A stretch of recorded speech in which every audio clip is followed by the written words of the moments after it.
हरे राम राम राम हरे हरे हरे कृष्ण कृष्ण कृष्ण हरे हरे हरे राम राम राम हरे हरे हरे कृष्ण कृष्ण कृष्ण हरे हरे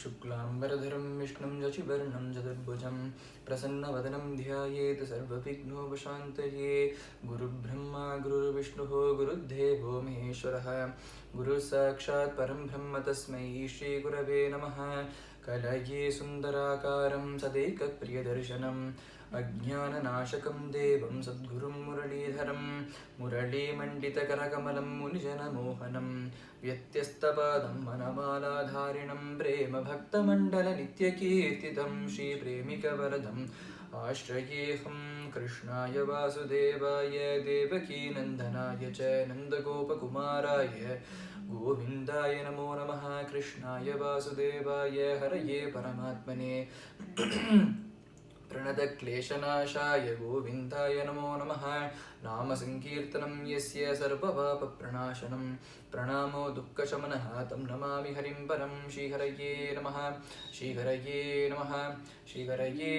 नमः गोपिका जीवनस्मरणं गोविन्द गोविन्द सद्गुरुनाथ महाराज की जय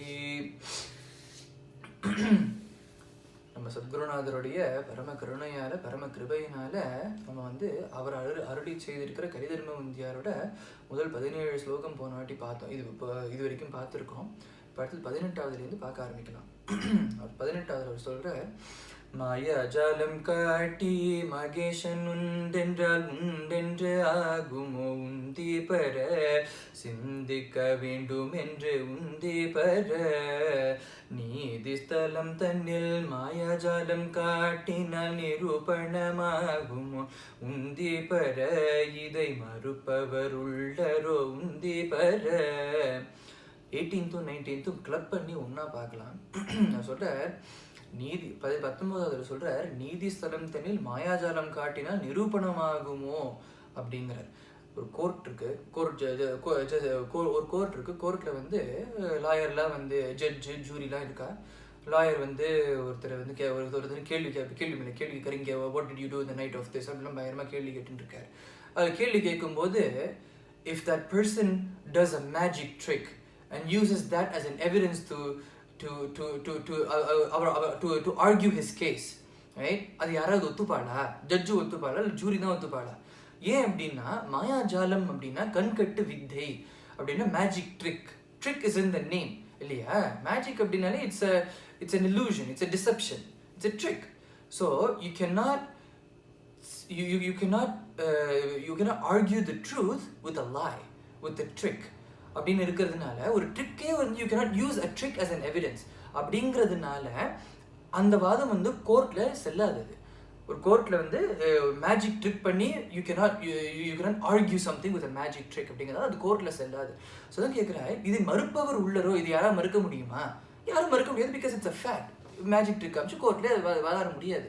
ஸோ அப்படி இருக்கும்போது ஒரு கோர்ட்டில் ஒரு விஷயத்தை ஒரு உண்மையை நிரூபணம் பண்ண முடியாது மேஜிக் ட்ரிக்கை வச்சு அப்படின்னா எப்படி மாயாஜாலத்தை வச்சு கோர்ட்டில் பண்ண முடியாது அப்படின்னா ஸ்பிரிச்சுவல் லைஃப்பில் மட்டும் எப்படி மாயாஜாலத்தை காண்பிச்சு பகவான் இருக்காருன்னு எப்படி நிரூபணம் பண்ண முடியும் அப்படின்னு கேட்குறாரு. அதான் வந்து கோஸ் பேக் 18வது சொல்கிறாரு இல்லையா, மாயாஜாலம் காட்டி மகேஷன் உண்டென்றால் உண்டென்று ஆகுமோ சிந்திக்க வேண்டும் அப்படின்னு எச்சரிக்கிறார். ஏன் அப்படின்னா பகவான் எடுத்துட்டோம் அப்படின்னா he is the ultimate truth, he is the only truth அப்படின்னு இருக்கும்போது how can you prove the existence of the truth, the ultimate truth, with a magic trick, with a lie இல்லையா அப்படிங்கிற ஒரு கேள்வினா அதெல்லாம் சிந்திச்சு செயலாற்றணும் அப்படின்னு குருநாதர் சொல்கிறார்.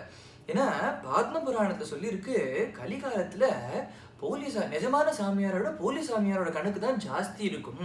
ஆனால் பாவம் இது வந்து பாத்ம புராணத்துலேயே சொல்லியிருக்கு. பாத்ம புராணம் சொல்கிறது பாவம் களிமக்கள் இது மாயினால போலி எது நிஜம் எதுன்னு தெரியாம நிஜமான சாமியாரை உதறி தள்ளிட்டு போலி சாமியார் காலிலேயே போய் விழுவா அப்படின்னு பாத்ம புராணத்துலேயே தெளிவாக எழுதி வச்சிருக்கு. ஸோ அதனால் அப்பேற்பட்ட ஒரு காலத்தில் நம்ம வாழ்ந்துட்டு இருக்கோம்.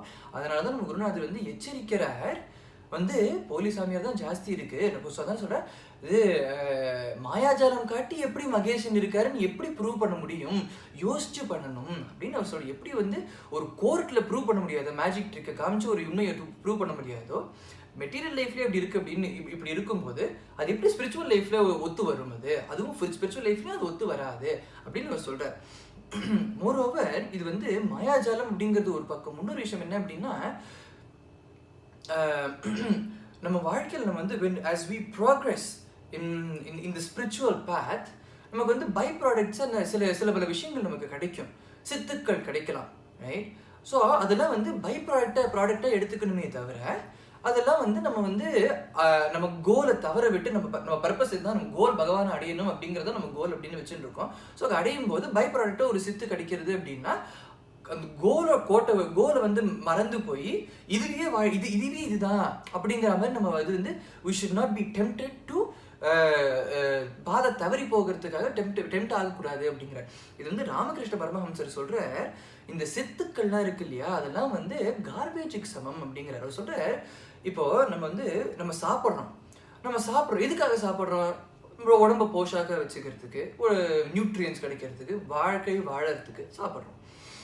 இப்போ நம்ம சாப்பிட்டோம் அப்படின்னா பை ப்ராடக்டாக என்ன பண்ணுறது அப்படின்னா, we go to the bathroom, right? பை ப்ராடக்டாக அது வருது. ஆனால் நம்ம சாப்பிட்றது இதுக்கு, நம்ம பாத்ரூம் போகிறதுக்காக சாப்பிட்றோம். சாப்பிட்டா அது ஒரு பை ப்ராடக்டாக வருது, ஆனால் சாப்பிட்றது பாத்ரூம் போகிறதுக்காக இல்லை.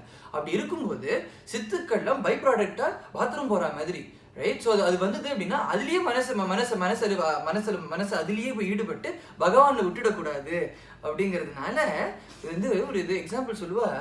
ராமகிருஷ்ண பரமஹம்சர் உட்கார்ந்துட்டு இருக்காராம், அவருக்கு எதுக்க வந்து ஒருத்தர் வந்து நதி மேல நடந்து வந்துட்டு பார்த்தேடா, நதி மேல நடந்து வந்து பார்த்தேடா அப்படின்னு அவர் பெருமையா சொல்லுவாராம். அதை அப்போ வந்து ராமகிருஷ்ண பரமஹம்சர் சொல்லுவாரா, இது என்ன இப்படி சொல்லிட்டு, இதெல்லாம் வந்து காலனா சித்து அப்படிங்கிற. அவருக்கு வந்து ஒரே ஃபீலிங்ஸாக போச்சு. என்ன இப்படி நான் வந்து எவ்வளோ தியானம் பண்ணி, எவ்வளோ தபசு பண்ணி, எவ்வளோ கஷ்டப்பட்டு இந்த சித்து சம்பாதிச்சுட்டு இருக்கேன் அப்படிங்கும்போது அவர் சொல்கிற, நீ இவ்வளோ காலம் சம்பாதிச்சு, இவ்வளோ கஷ்டப்பட்டு இவ்வளோ காலம் செலவு பண்ணி பண்ணியிருக்கேன், நான் காலனா வந்து ஒரு படகோட்டிட்டு கொடுத்தேன்னா he's going to get me across the river அப்படின்னு இருக்கும்போது பெர்ஸ்பெக்டிவ் இஸ் எவ்ரிதிங் இல்லையா? அதுதான் இங்கே சொல்கிற, இந்த சித்தெல்லாம் வந்து their பை ப்ராடக்ட்ஸ் இதுலேயே விட்டுடக்கூடாது. மாயினால நமக்கு வந்து பை ப்ராடக்டையே ஒரு கோலாக, ஒரு பர்பஸாக நம்ம வச்சுட்டு கூடாது அப்படிங்கிற. ஸோ அதான் வந்து இதில் சொல்கிற, மாயாஜாலத்தில் ட்ரிக்கரினால நம்ம வந்து பாதை தவறிடக்கூடாது, போலி சாமியாரை நம்பிடக்கூடாது, மாயாஜாலத்தினால பகவானை நிரூபணம் ஆக்க முடியாது அப்படின்னு வந்து குருநாதர் வந்து வார்ன் பண்றார் இந்த ரெண்டு இதில். அடுத்து சொல்ற, சத்தியம் தர்மம் விஸ்வாசம் என்பதில் ஒன்று கூட இல்லாமல் உந்தி பெற கடவுள் அரிதம் என்று உந்தி பெற. சத்தியம், தர்மம், விஸ்வாசம், இந்த மூணு விஷயம் வந்து சொல்றார். இதுல வந்து மூணு விஷயம் வந்து பகவானை புரிஞ்சுக்கிறதுக்கு, பகவானை பார்க்கறதுக்கு, தரிசனம் பண்றதுக்கு, பகவானை புரிஞ்சுக்கிறதுக்கு, உணர்றதுக்கு இந்த மூணு விஷயமும் இட்ஸ் an important thing அப்படின்னு சொல்றாரு. இந்த இடத்துல சொல்ற, இந்த மூணுமே ரொம்ப முக்கியமானது தான். இந்த மூணுமே இல்லைன்னா கூட இதுல ஏதாவது ரெண்டோ இல்லை ஏதாவது ஒன்று இருந்தா கூட பரவாயில்ல, ஒன்று இருந்தா கூட போதும் அப்படிங்கிறார். ஆனா இது வந்து இந்த காலகட்டம் எப்படி இருக்கு, கலிகாலம் எப்படி இருக்கு அப்படின்னா, இதுல மூணுல ஒண்ணு கூட நமக்கு யாருக்கிட்டையுமே இல்லை அப்படின்னா. வந்து சத்தியம் அப்படின்னு எடுத்துட்டோம் அப்படின்னா, இது எப்படி யாருக்குமே இல்லைன்னு சொன்னேன், நான் 10 சென்டென்ஸ் சொல்லுன்னா 9 சத்தியம் சொல்லுவேன் அப்படின்னா அது சத்தியம் இல்லை. இது சத்தியம் அப்படின்னா என்ன? சத்தியசந்தன்னா, உண்மையான சத்தியசந்தாள் யாரு அப்படின்னா ஹரிச்சந்திரனை போலதான். ஹரிச்சந்திரனை போல யாரு இருக்காளோ அவதான் உண்மையான சத்தியசந்தாள் இல்லையா? எப்பேற்பட்ட ஒரு துக்கம் வந்தாலும், எப்பேற்பட்ட ஒரு கஷ்டம் வந்தாலும், ட்ராஜடி மேல் ட்ராஜடி வந்து சேர்ந்துட்டே இருந்தா கூட உயிர் போனா போகட்டுமே தவிர என் சத்தியத்தை நான் விடமாட்டேன் அப்படின்னு யார் இருக்காளோ அப்பேற்பட்ட சத்தியசந்தாளை பத்தி பேச்சு இல்லையா? ராமச்சந்திர பிரபு எப்படி பண்றாருன்னா, தசரதர் எப்படி இருந்தார், ராமர் எப்படி இருந்தார் அப்படிங்கிறத பார்க்கும்போது சத்தியசந்தான்னா அவள மாதிரி இருக்கணும் அப்படின்னு. என்ன கம் வாட் மே இல்லையா? நான் வாக்கு கொடுத்துட்டேன் அப்படின்னா அந்த வாக்கு எப்பாடுபட்டாவது நான் காப்பாத்தியே தீருவேன் அப்படிங்கிற மாதிரி நம்ம வந்து புராணங்கள்லையா இருக்கட்டும், இதிகாசங்கள்லையா இருக்கட்டும், எவ்வளவோ கதைகள் நம்ம பார்க்குறோம், எவ்வளவோ சரித்திரங்கள் நம்ம பார்க்குறோம் இல்லையா? ஸோ சத்தியசந்தான்னா அவளை மாதிரி சத்தியசந்தாளை பற்றி தான் இங்கே பேசுகிற. சத்தியம்னா அந்த மாதிரி சத்தியம். எப்பேற்பட்ட ஒரு சுச்சுவேஷன் இருந்தாலும், மோசமான சுச்சுவேஷன் இருந்தாலும் சத்தியத்தை விடமாட்டேன்னு யார் இருக்காளோ அப்பேற்பட்ட சத்தியவானை பற்றி சொல்கிறேன். தர்மம் அப்படின்னா தர்மபுத்திரரை போல எப்பேற்பட்ட ஒரு கஷ்ட நிலையிலையும் எப்பேற்பட்ட ஒரு சிச்சுவேஷன்லையும் தர்மத்தை விடமாட்டேன், தர்மம் என்ன சொல்றதோ அதன்படிதான் நான் நடப்பேன், தோல்வியே வந்தாலும் அபஜயமே வந்தாலும் என்ன ஆனாலும் தர்மம் சொல்றது தான் நான் வந்து கடைபிடிப்பேன், தர்மம் சொல்லாததை நான் பண்ண மாட்டேன் அப்படின்னு யார் இருக்காளோ அந்த மாதிரி தர்மம் யாருக்கு இருக்கு அப்படின்னு அவர் கேட்கிறார் இல்லையா. அடுத்தது விஸ்வாசம் அப்படின்னா கப்பல ஸ்லோகம் நம்ம பார்த்தோம் இல்லையா, சரணாகதி மார்க்கத்துக்கு விஸ்வாசம் வேணும். யாரை மாதிரி அப்படின்னா பிரகல்லாதனை போல விஸ்வாசம் வேணும், சீதாமாவை போல விஸ்வாசம் யாருக்கு இருக்கோ அவருக்கு தான் சரணாகதி மார்க்கம் உண்டாகும் அப்படின்னு பார்த்தோம் இல்லையா. அதே தான் இங்க இந்த விஸ்வாசம் யாருன்னா பிரகல்லாதனை போல யாருக்கு விஸ்வாசம் இருக்கோ அந்த விஸ்வாசத்தை பத்தி பேசுற, சீதாமாவை போல யாருக்கு சீதாமாக்கு இருந்த விஸ்வாசத்தை பத்தி பேசுற. ஸோ சத்தியம் தர்மம் விஸ்வாசம் அப்படிங்கிற இந்த மூணு வந்து இது வந்து ஒரு சாதாரண விஷயம் கிடையாது. இது வந்து நம்மளால யோசிச்சே பார்க்க முடியாத அளவுல யோசிச்சே பார்க்க முடியாத விஷயம் இந்த மூணும். ஸோ அந்த மாதிரி இருக்கு இந்த மூணும். அந்த மூணுல 3 இருந்தாலும் நல்லது, 2 இருந்தாலும் நல்லது, இல்லை ஒன்னாவது வேணும். அப்படிங்கிற ஒன்று கூட இல்லாமல் கடவுள் அரிதாம் என்று இந்த ஒண்ணு கூட இல்லை அப்படின்னா பகவானை எப்படி பார்க்கறது அப்படின்னு அவர் கேட்கிறாரு இல்லையா. 3ல ஏதாவது ஒன்று இருந்தால் கூட பரவாயில்ல அப்படின்னு அதுவே வந்து கொஞ்சம் லோவராக ஸ்டாண்டர்ட் லோ பண்ணிட்டு இருக்கும்போது இந்த 3ல ஒன்று கூட எனக்கு சரியா வரல அப்படின்னா எப்படி பார்க்கறது, எப்படி பகவானை புரிஞ்சுக்கிறது அப்படின்னு கேட்குறாரு. வழியை வாகனமாய் கொண்ட ஜீவனும் குடியேறிய காயமிது உந்தி பெற ஒரு நாள் பறந்திடும் என்று உந்தி பெற. வழியை வாகனமாய் கொண்ட ஜீவனும் அப்படிங்கிறார். வழியை அப்படின்னா என்ன அப்படின்னா, வழி அப்படின்னா மூச்சு காற்று, சுவாசம். மூச்சு காற்ற வாகனமாய் கொண்ட ஜீவன், நம்மளோட ஜீவாத்மா வந்து நம்ம மூச்சு காத்தியே வாகனமா கொண்டு குடியேறிய காயம் இது. காயம்னா இந்த உடம்பு, வீடு இந்த உடம்பு, ரைட். ஸோ நம்ம மூச்சு காத்தியே நம்ம சுவாசத்தையே வாகனமாய் கொண்ட நம்மளோட ஜீவாத்மா இந்த உடம்புங்கிற இந்த வீட்டுக்குள்ள குடியேறி இருக்கு. ஒரு நாள் பறந்திடும், கூடியிருக்கு, கொஞ்ச நாள் இருக்கும், ஒரு நாள் பறந்திடும் என்று வந்திப்பார் அப்படின்னு நான் சொல்றேன். என்ன சொல்றாரு அப்படின்னா, பேசிக்கலி இதோட ஜிஸ்ட் என்ன அப்படின்னா, இந்த உடம்புக்கு வந்து ஒரு டெம்பரரி விஷயம், அப்படி ஒரு பிட் ஸ்டாப் மாதிரி, இது ஒரு லே ஓவர் மாதிரி அப்படின்னு அவர் சொல்றார். இது என்ன அப்படின்னா, நம்ம உபநிஷத்துல ஒரு கதை இருக்கு. என்ன அப்படின்னா, ஒருத்தர் வந்து he needs to go from point A to point B. அது ஒரு 30 நாள் ஆகும்னு வச்சுக்கோங்க அந்த இங்கே போகிறதுக்கு. ஸோ அவர் வந்து குதிரை மேலே ஏறி போயின்னு இருக்கார். ஸோ அவர் பாட்டுக்கு பெயிண்டே 30 நாள் ரெஸ்டே இல்லாமல் பெயிண்டே 30 நாள் அப்படியே பெயிண்டே இருந்தாருன்னா அவர் வந்து களைச்சு போயிடும். He cannot keep doing. அதனால அவர் என்ன பண்ணுறாரு அப்படின்னா, ஒரு 10 நாள் குதிரை மேலே ஏறி போகிறார். அப்புறமா 10 நாள் கழிச்சு அங்கே ஒரு வீடு இருக்குது. ஓகே, ஒரு 2 நாள் ரெஸ்ட் எடுத்துன்னு போகலாம் அப்படின்னு சொல்லிட்டு அந்த குதிரையை வந்து அந்த வீட்டு வாசல் அங்கே ஒரு தோட்டம் மாதிரி அங்கே ஒரு ஃபீல்டு இருக்குது, அந்த ஃபீல்டில் கட்டி வச்சுட்டு ராத்திரி கட்டி வைக்கிறார். இவர் ராத்திரி போய் தூங்குறார். அடுத்த நாள் கார்த்தால என்ன பண்ணுறாருன்னா, ஓகே ஒரு கப்பல் ரெஸ்ட் எடுத்துக்கலாம் அப்படின்னு சொல்லிட்டு அந்த குதிரையை வந்து கட்டி வச்சிருக்க முடியாது 2 நாளைக்கு. அதனால கார்த்தால குதிரையை அவுத்துடுறார். அந்த குதிரை பாட்டுக்கு மேய்ஞ்சு இதெல்லாம் பண்ணுறது. இவர் வந்து ஜாலியாக வந்து இது ஈஸ்ட் சேர்ல உட்காந்துட்டு என்ஜாயிங் த சீனரி அதெல்லாம் பண்ணிட்டு இருக்கார், ரெஸ்ட் எடுத்துட்டு இருக்கார். அப்புறமா சாயந்தரமா இருந்தப்போ அந்த குதிரை திருப்பி கட்டி வைக்கிறார், ராத்திரி கட்டி வைக்கிறார், ராத்திரி தூங்குறார். அடுத்த நாள் கார்த்தாலுக்கு அவுத்துற குதிரையை திருப்பி சாயந்தரம் வர, அப்புறம் அடுத்த நாள் திருப்பி கிளம்பி போறார். இதே மாதிரி திருப்பி 10 நாள் டிராவல் பண்றார். அப்புறம் ஒரு நாள் 2 நாள் இன்னொரு வீட்டில் தங்குறார். அப்புறம் அதில் 10 நாள் கிளம்பி அவர் டெஸ்டினேஷன் ரீச் பண்றாரு. இதுதான் இந்த கதை. ஸோ நம்ம உபனிஷத் சொல்லிட்டு இந்த கதையை சொல்லிட்டு சொல்றது, நம்மளோட சுவாசம் இருக்கு இல்லையா, நம்ம வந்து வலியை வாகனமாய் கொண்டே இருக்கு இல்லையா. இப்போ பார்த்தோம் அப்படின்னா அந்த தட் பர்சன் இஸ் த ஜீவாத்மா, தட் ஹார்ஸ் இஸ் அந்த ஹார்ஸ் தான் வாகனம். அது என்னது அப்படின்னா நம்ம மூச்சு காற்று, வலியை வாகனமாய் கொண்ட மூச்சு காற்று தான் அந்த ஹார்ஸ் இல்லையா. ஸோ இந்த ஜீவாத்மா வந்து it's going from point A to point B. It's trying to reach it's destination. என்னது அப்படின்னா பகவானோட சரணகமலங்கள் தான் டெஸ்டினேஷன். ஸோ பெயிண்டே இருக்கும்போது அதுக்கு வந்து இட் நீட்ஸ் டு ரெஸ்ட். ஒருத்தர் எதுக்கு ரெஸ்ட் பண்ணுறாரு அப்படின்னா, டு ரீஃபியூல் அவர் சாஸ். நம்ம பாடி பெயிண்டே இருந்தால் களைச்சு போயிடும். அதுக்கப்புறம் we can't do anything else, நம்ம களைச்சு போயிடுவோம் இல்லையா. ஸோ அதனால ஒரு 2 நாள் ரெஸ்ட் எடுத்துட்டு நம்மளை திருப்பி ரீஃபியூல் எல்லாம் பண்ணிட்டு நல்லா திருப்பி தெம்பா போஷாக்க அப்புறமா திருப்பி கிளம்புறது. ஸோ அதுதான் வந்து நம்மளோட இந்த ஜென்மா அப்படிங்கிறது நம்மளோட ஜீவாத்மாக்கு ஒரு லே ஓவர் மாதிரி, ஒரு பிட் ஸ்டாப் மாதிரி, just to rest, refuel and then keep going. So எப்படி இந்த ஹார்ஸ் ரைடர் வந்து ஒரு வீட்டில் இருந்துட்டு காத்தால இந்த குதிரையை விட்டுட்டு திருப்பி ராத்திரி இந்த குதிரையை கொண்டு வந்து கட்டுறாரு. இந்த குதிரை போயிட்டு வருது இல்லையா. அதே மாதிரி தான் நம்ம மூச்சு காட்டுறோம். நம்ம வந்து இழுத்து விடும்போது போயிட்டு வந்து அந்த மாதிரி பண்ணுறது. ஸோ அதுதான் நம்ம உபநிஷத்து இந்த கதையை தான் சொல்லி வந்து நம்மளோட ஜீவாத்மாவோட ஜேர்னி எப்படின்னா இந்த ஹார்ஸ் ரைடரோட ஒரு ஜேர்னி மாதிரி அப்படின்னு அது சொல்றது. ஸோ இப்போ ஒரு கான்டெம்பரரி எக்ஸாம்பிள் பார்த்தோம் அப்படின்னா, இப்போ பர்சனலி ஸ்பீக்கிங் எனக்கு வந்து ரோட் ட்ரிப்ஸ் ரொம்ப பிடிக்கும். நான் பட் நான் வந்து நிறைய ரோட் ட்ரிப்ஸ் போயிருக்கேன் நான். ஸோ ஃபார் எக்ஸாம்பிளுக்கு நான் பேங்காக்கு போகிறேன்னு வச்சுக்கோங்க. இப்போ பேங்காக்கு போனால் 3 நாள் ஆகும். இங்கேருந்து எங்கள் இது டொரண்டோலேருந்து பேங்காக்கு போனால் 3 நாள் ஆகும். ஸோ 3 நாள் போகிறோம் அப்படின்னா, ஒரு நாளைக்கு போகிறோம் அப்படின்னா ஒரு நாளைக்கு ஒரு 10 மணி நேரம் ட்ரைவ் பண்ணுறேன், அப்படி 10 மணி நேரம் 12 மணி நேரம் ட்ரைவ் பண்ணுறேன் அப்படின்னா, நடுவில் நான் ஒரு பிட் ஸ்டாப் மாதிரி ஒன்று வச்சுட்டு அதுக்கப்புறமா நான் போவேன். அது எதுக்கு அந்த பிட் ஸ்டாப் எதுக்கு அப்படின்னா, to refuel the car, to refuel my self. அது பண்ணிவிட்டு அது ஒரு காருக்கு பெட்ரோல்லாம் போட்டு நான் சாப்பிட்டுட்டு அதுக்கப்புறமா திருப்பி I go on my way to reach my destination for the day. அதுக்கு தான் நான் பிட் ஸ்டாப் பண்ணுறேன். Right, this is the purpose of the pit stop. இப்போ ஃபார் எக்ஸாம்பிள் நான் போயின்னு இருக்கேன், ஒரு காருக்கு பெட்ரோல் பண்ணுங்கிறதுக்காக நான் ஒரு கேஸ் ஸ்டேஷனில் நிற்கிறேன். கேஸ் ஸ்டேஷனில் நிறுத்திட்டு பார்க்லாம் பண்ணிவிட்டு வெளில இறங்கி பார்த்தேன்னா, அங்கே ஒரு அங்கே இருக்கிற சீனரியை பார்த்து இட்ஸ் ஸோ பியூட்டிஃபுல். நான் எல்லாத்தையும் மறந்து போய், ஏன்னா அந்த சீனரி இஸ் ஸோ பியூட்டிஃபுல். அவங்க பாட்டு ஸ்னோ கேப்ட் மவுண்டன்ஸாக இருக்குது, அங்கேருந்து கிளேஷியர்ஸ்லாம் இருக்குது. அந்த கிளேஷியர்லேருந்து தண்ணி கொஞ்சம் கொஞ்சமாக வந்து இட்ஸ் கம்மிங் அண்ட் இது ஃபில்லிங் அப் அ லேக். அந்த லேக் வந்து அப்படியே கிறிஸ்டல் கிளியராக அவ்வளோ பியூட்டிஃபுல்லாக இருக்குது.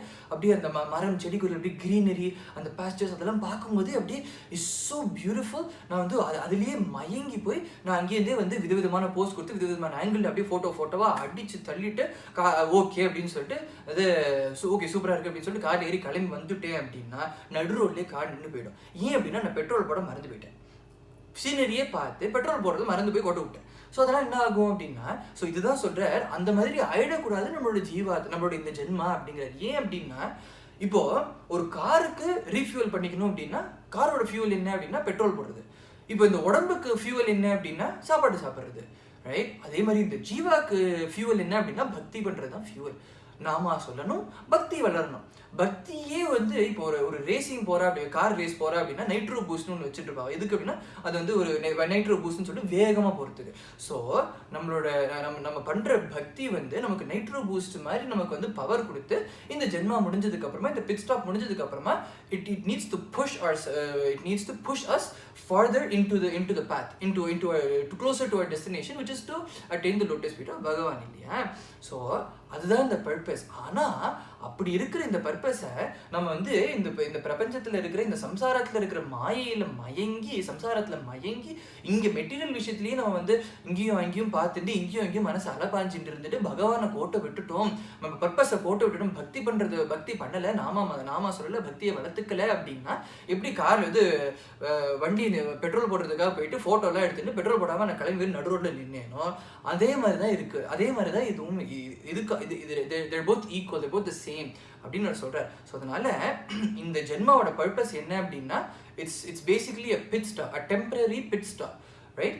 On the way to reach our final destination, நமக்கு வந்து கொஞ்சம் ரீஃபியூல் பண்ணிக்கிறதுக்காக இந்த ஜீவாத்மா வந்து பக்திங்கிற ஃபியூவல் வேணும் அப்படிங்கிறதுக்காக இந்த ஜென்மா நமக்கு கிடைச்சிருக்கு. இந்த ஜென்மா ஒரு பிட் ஸ்டாப்பாக எடுத்துட்டு ரெஸ்ட் எடுத்துட்டு ரிப்ளனிஷ் பண்ணிட்டு ரீஃபியூல் பண்ணிட்டு போகணும் அப்படிங்கிறது இந்த ஜென்மாவோட பர்பஸை மறந்துட்டு வேற வேலையை பர்பஸை மறந்து கோட்டை விட்டுடாத, இந்த ஜென்மாவை கோட்டை விட்டுடாத, மனுஷ ஜென்மா கிடைச்சிருக்கு, இந்த ஜென்மாவை கோட்டை விட்டுடாத அப்படின்னு நான் சொல்கிறேன். ஸோ அதான் சொல்கிறேன், வழியை வாகனமாய் கொண்ட ஜீவன் குடியேறிய காயம் இது ஒரு நாள் பறந்திடும் என்று இது வந்து இதுதான் பர்பஸ் அப்படின்னு நினச்சிக்காத, இதுதான் ஃபைனல் டெஸ்டினேஷன் நினச்சிக்காத, this is just a pit stop to refuel our cells அப்படின்னு குருநாதர் சொல்கிறார். அடுத்து சொல்கிறார், அழகும் நிலையில்லை, அறிவும் நிலையில்லை, அர்த்தமும் நிலையில்லை, உந்தி பெற அறிந்தும் அறியாததே நுந்தி பெற. இது வந்து போன ஸ்லோகத்தோட கண்டினியூஷன்.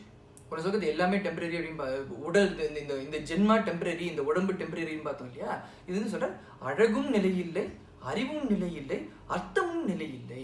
இந்த பிரபஞ்சத்துல இந்த உலகத்துல எதுவுமே நிலையில்லை. இந்த ஜென்மால இந்த பிரபஞ்சத்துல எதுவுமே நிலையானது இல்லை. எவ்ரிதிங் இஸ் டெம்பரரி அப்படின்னு நான் சொல்றேன். ஆதிசங்கர பகவானும் சொல்றார், மா குரு தன ஜன யௌவன கர்வம் ஹரதி நிமேஷாத் கால சர்வம் மாயாமயமிதம் அகிலம் புத்வா பிரம்மபதம் த்வம் பிரவிஷ விதித்வா பஜ கோவிந்தம் भज गोविन्दं गोविन्दं भज मूढमते. சொல்ற மா குரு தன ஜன யௌவன கர்வம். தன ஜன யௌவன அப்படிங்கிற மாதிரி இந்த மெட்டீரியல் விஷயத்துல எனக்கு கர்வத்தை கொடுக்காது, எனக்கு கர்வம் வந்துடும், உனக்கு கர்வம் வந்துடும், நமக்கு கர்வம் வந்துடக்கூடாது அப்படிங்கிற. ஏன்னா ஹரதி நிமேஷாத் கால சர்வம், கால மாத்திரத்துல நிமிஷ மாத்திரத்துல க்ஷண மாத்திரத்துல இதெல்லாம் அழிஞ்சு போயிடும் அப்படிங்கிற. ஏன் அப்படின்னா மாயா மயம் அகிலம் புத்வா, இந்த அகிலமே இந்த பிரபஞ்சமே இது எல்லாமே மாயம்னு புரிஞ்சுக்கோ அப்படின்னு அவர் சொல்றார். இப்போ இது எல்லாமே மாயம்னா வேற என்ன கதி, வாட் இஸ் ரியல் அப்படின்னா பிரம்மபதம் மட்டுமே நித்தியம் அப்படின்னு அவர் சொல்றார். சொல்லினா ஸோ பிரம்மபதம் மட்டுமே தான் சத்தியம், பிரம்மபதம் மட்டுமே தான் நித்தியம், அதனால கோவிந்தன பஜ்ஜி அப்படின்னு அவர் சொல்றார். இந்த வேணா இப்போ பார்த்தோம் அப்படின்னா நம்ம குருநாதரும் அதான் சொல்றார், அழகு நிலையிலே அறிவு நிலையிலே அர்த்தமும் நிலையிலே அப்படின்னு பார்த்தோன்னா இது எல்லாமே இந்த உலகத்தில் இருக்கிற எல்லாமே பார்த்தோன்னா ஒரு பெல் கர்வ் மாதிரி தான் இருக்கும். ஆரம்பத்தில் நம்ம பிறக்கும் போது நமக்கு எதுவுமே இருக்காது. இப்போ அழகுன்னு பார்த்தோம் அப்படின்னா இல்லை அறிவுன்னு பார்த்தோம் அப்படின்னா அர்த்தம்னு பார்த்தோன்னா ஆரம்பத்தில் பிறக்கும் போது நமக்குன்னு எதுவும் இல்லை, நம்ம கொஞ்சம் கொஞ்சமாக வளர வளர we reach a peak and then everything is downhill from there. இல்லை இப்போ அழகுன்னு எடுத்துட்டோம் அப்படின்னா குழந்தையிலேருந்து ஆரம்பிச்சு வயசு ஆக we probably reach the peak of our beauty when we're probably 20 or 30 or something. After that it's all downhill from there, right? அப்புறம் அதே மாதிரியா அர்த்தமும் ஒரு நாளைக்கு வரும் ஒரு நாளைக்கு போயிடும். கடைசி வரைக்கும் நம்ம சேர்த்து வச்சுட்டு போவோம். ரிட்டையர் ஆனதுக்கு அப்புறமா இன்கம் இல்லை, சேர்த்து வச்சதெல்லாம் கொஞ்சம் கொஞ்சமாக போகும், நம்மளோட வேல்யூ அசெட் வேல்யூலாம் அப்படியே கொஞ்சம் கொஞ்சமாக வந்துட்டே போயிடும். ஸோ அது ஒரு பெல்கர் மாதிரி தான் இருக்கும். அறிவு அப்படின்னு பார்த்தோம் அப்படின்னா பிறக்கும் போது அறிவு இல்லாமல் ஒன்றுமே இல்லாமல் தான் பிறப்போம். அப்புறமா கொஞ்சம் ஸ்கூலுக்கு கொஞ்சமாக ஸ்கூலுக்கு போய் காலேஜுக்கு போய் அப்புறமா வேலையில் கற்றுட்டு கொஞ்சம் கொஞ்சமாக அறிவை சேர்த்துண்டு ஞானத்தை சேர்த்துண்டு அதெல்லாம் பண்ணிட்டு அதுக்கப்புறமா அது பாட்டுக்கு போயிட்டே இருக்கும். அப்புறமா கொஞ்ச நாளுக்கு அப்புறமா வியாதினாலேயோ இல்லை ஓல்டேஜ்னாலேயோ மறதி வந்து இதெல்லாம் கொஞ்சம் கொஞ்சமாக மறக்க ஆரம்பிச்சிடும். நான் தாயாரனே சில பேருக்கு மறந்து போய்டுறது. ஸோ அதனால அதுவும் ஒரு பெல்கர் மாதிரி போய்டுறது. ஸோ பீக் டிஃப்ரெண்ட் ஸ்டேஜில் இருந்தால் கூட டிஃப்ரெண்ட் டைமில் இருந்தால் கூட at the end of the day it's all a bell curve அப்படின்னு இருக்கிறதுனால ஒரு நாள் எல்லாம் போயிடும். ஒன்றுமே இல்லை அப்படின்னும் இருக்காது, இல்லை இருந்துகிட்டே இருக்கும் அப்படின்னும் கிடையாது. எல்லாம் ஒரு நாளைக்கு வரும் ஒரு நாளைக்கு போயிடும். அதான் சொல்றார், தனம் தானியம் சம்பத்து புகழ் எல்லாமே அப்படிதான், எதுவுமே நித்தியம் இல்லை. இது எல்லாருக்கும் தெரியும், ஆனால் தெரியாமல் இருக்கியே அப்படிங்கிற. அறிந்தும் அறியாததேன் அப்படின்னு கேட்குற. ஏன் அப்படின்னா இந்த ஒரு விஷயத்த வந்து நம்ம எல்லா இடத்துலையுமே பார்க்குறோம் இல்லையா. ஒருத்தர் பணக்காரராக இருக்கார், தப்பான இதில் இன்வெஸ்ட் பண்ணுறாரு, காசு எல்லாம் போகிறது, அவ்வளோ காசு போயிடுது, ஏழையாக இருக்கார். அவ்வளோ பியூட்டிஃபுல், அவ்வளோ அழகாக இருக்கார். இப்போ நம்ம பார்க்கும்போது 20 வயசு ஃபோட்டோவில் நம்ம எப்படி இருக்கோம், 40 வயசு ஃபோட்டோவில் எப்படி இருப்போம், 60 வயசு ஃபோட்டோவில் எப்படி இருப்போம், 80 வயசு ஃபோட்டோவில் எப்படி இருப்போம் அப்படின்னு பார்க்கும்போது we can see this change. நம்மளிருந்து நம்ம இன்னும் 80 வயசுக்கு பார்க்கலன்னா கூட மற்றவங்க 80 வயசுக்கு எப்படி இருக்கா அப்படிங்கிற டிஃப்ரென்ஸை நம்ம பார்க்குறோம். ஆனால் நமக்கு என்ன அப்படின்னா நமக்குலாம் அது வராது அப்படிங்கிற ஒரு இக்னோரன்ஸ் இஸ் பிளிஸ் அப்படின்னு சொல்லுவாங்க. அந்த மாதிரி ஒரு இக்னோரன்ஸ்லேயே பிளிஸ்ஃபுல்லாக நம்ம வாழ்ந்துட்டு இருக்கோம். ஆனால் அதுதான் சொல்கிற, நம்ம இக்னோர் பண்ணக்கூடாது. பிகாஸ் நம்ம பார்க்குறோம் அது இப்போ எல்லாருக்கும் இந்த மாதிரி நடக்கிறது அப்படிங்கும்போது நாம் எப்படி நமக்கு அது வராது அப்படின்னு நம்மளை எப்படி நினைக்க முடியும்? ஏன்னா நான் வந்து பர்ஃபெக்டாக பிளான் பண்ணியிருக்கேன், அவள் பிளான் பண்ணலையே, அவளும் பிளான் பண்ணியிருப்பா, நாமளும் பிளான் பண்ணியிருக்கோம், எப்படி போகிறதுன்னு பார்ப்போம். அதனால அவர் சொல்கிற, இது எதுவுமே நித்தியம் கிடையாது, அதை அறிந்தும் அறியாததேன் அப்படின்னு கேட்குற. இதுவுமே நித்தியம் இல்லாது இருக்க இதுலேயே ஏன் ஃபோக்கஸ் பண்ணுற, நித்தியமானதுல ஏன் ஃபோக்கஸ் பண்ண மாட்டேங்கிற அப்படின்னு கேட்குற. தனிகனியானாலும் வாடகை வீட்டிற்கு பொருள் செலவழிப்பானோ உந்தி பெற, அவசியமே செய்வான் என்று உந்தி பெற, ஜீவன் குடியிருக்கும் சின்ன குடிலுக்கு உபச்சாரம் தேவையில்லை உந்தி பெற, உபயோகமட்டில் என்று உந்தி பெற. 23 and 24 கிளப் பண்ணியிருக்காரு. அது நம்ம தனிக்கனே ஆனாலும் வாடகை வீட்டிற்கு பொருள் செலவழிப்பானோ. வந்து ஒரு மில்லியனர், டொராண்டோவில் ஒரு மில்லியனர் இருக்காருன்னு வச்சுக்கோங்க. அவர் வந்து வேலை விஷயமா ஒரு வேங்கூவருக்கு போகிறார். ஒரு 1 to 2 months அங்கே இருக்கணும். அவர் 1 to 2 months இருக்கணும் அப்படின்னா வந்து வீடு வாங்கிப்பார் அப்படின்னா, இல்லை ஒரு 1 to 2 months அப்படிங்கிறதால ஒரு வாடகை வீட்டில் இருப்பார். ஸோ வாடகை வீட்டில் இருக்கார் அப்படிங்கும்போது, இப்போ அந்த வாடகை வீட்டில் இருக்கும்போது அவர் வந்து அனாவசிய செலவு அந்த வாடகை வீட்டில் பண்ணுவாரா அப்படின்னா பண்ண மாட்டேன்.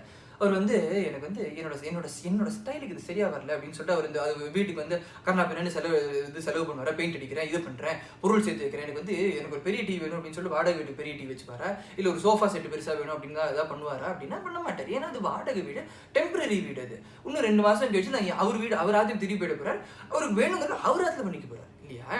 ஸோ வாடகை வீட்டுக்கு யாரும் பண்ண மாட்டா. இப்போ சொந்த வீடு அப்படின்னா அது டிஃப்ரெண்ட் ஸ்டோரி.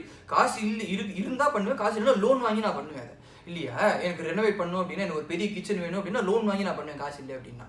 ஆனால் எவ்வளோ காசு இருந்தாலும் ஒரு வாடகை வீட்டுக்கு நான் அதை பண்ண மாட்டேன். ஏன் அப்படின்னா அது வாடகை வீடு, அது எந்த இல்லை. நான் இன்னைக்கு வந்திருக்கு, இன்னைக்கு வந்து எனக்கு தேவை ஒரு 2 மாதத்துக்கு எனக்கு வந்து ஷெல்டர் தேவை, எனக்கு வீடு தேவை, அதனால வாடகைக்கு எடுத்துட்டு 2 மாதம் கழிச்சு நான் திருப்பி நான் எங்கள் ஆத்துக்கு போயிட போகிறேன் அப்படின்னு இருக்கும்போது தனிக்கனே ஆனாலும் வாடகை வீட்டிற்கு பொருள் செலவழிப்பானோ அவசியமே செய்வான்.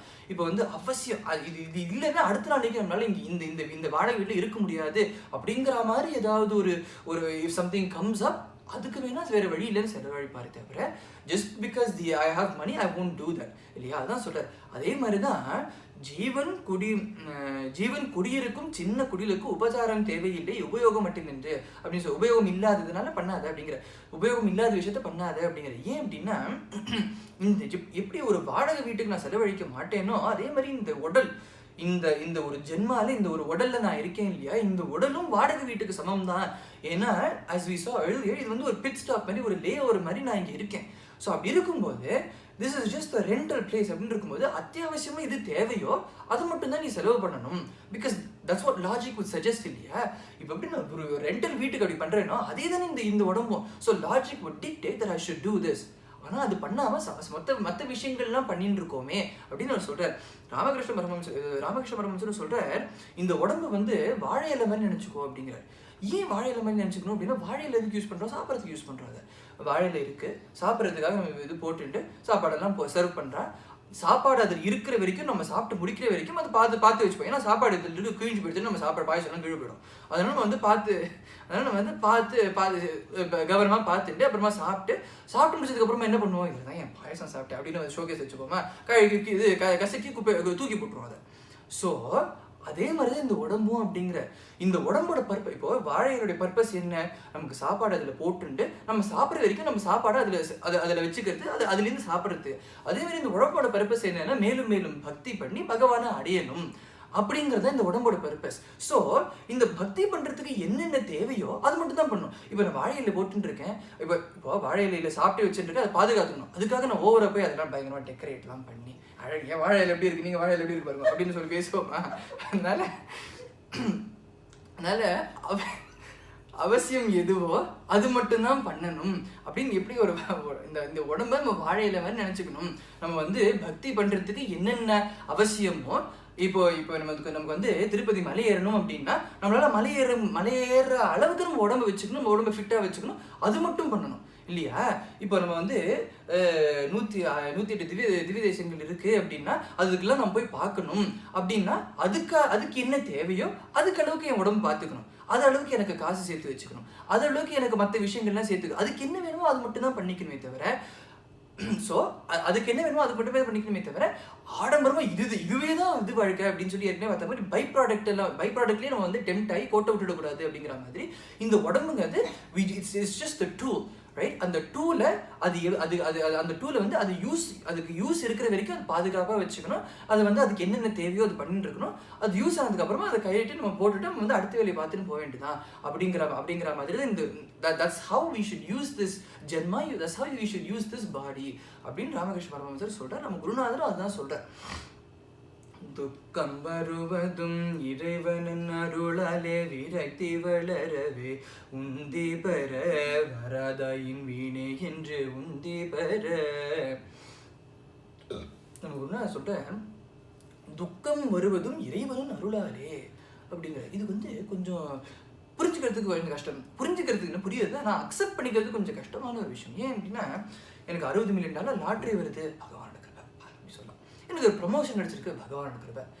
எனக்கு அடுத்து எனக்கு ஒரு மேன்ஷன் இது ஒரு மேன்ஷன் வாங்குறேன், எனக்கு ஒரு போட் வாங்குறேன், இல்லை ஒரு பிளேன், இது நல்ல நல்ல விஷயங்கள் நடந்துகிட்டே இருக்கு, பகவான் கிருபை சொல்லலாம். நான் ஸ்டாக் மார்க்கெட்டில் இன்வெஸ்ட் பண்ணியிருக்கேன், நான் இன்வெஸ்ட் பண்ண கம்பெனிலெல்லாம் அவ்வளோ ஓஹோன்னு போகிறது, என்னோட ஸ்டாக் வேல்யூ இன்க்ரீஸ் ஆகிட்டே போகிறது, பகவானோட கிருபை சொல்லலாம்.